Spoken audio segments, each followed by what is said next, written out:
Team coverage on the new executive order, beginning with KPIX 5 political reporter Melissa Caen on the potential legal challenges to this new ban. Melissa?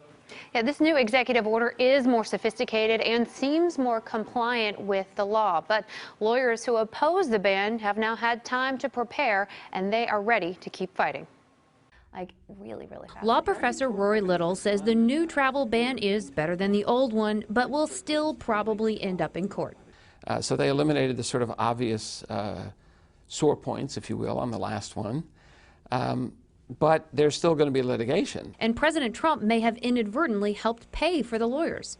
President Trump handed the ACLU an amazing advantage when he issued the first travel order, because contributions to the ACLU, there was like $250 million that poured in the first weekend, which is more than they make in a year.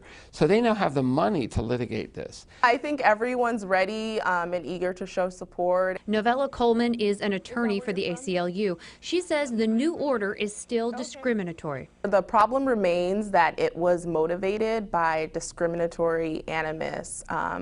So the order was born out of stereotypes and an irrational fear about people who practice the Muslim faith. And she says things look even worse for the Trump administration this time around.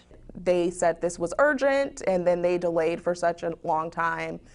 They said this was about national security, and now we know from the Department of Homeland Security documents that they went back and tried to create justification after the executive order was released. Last month, the Associated Press released what they call a draft document from the Department of Homeland Security. It says citizenship is an unreliable indicator of terrorism threats to the United States.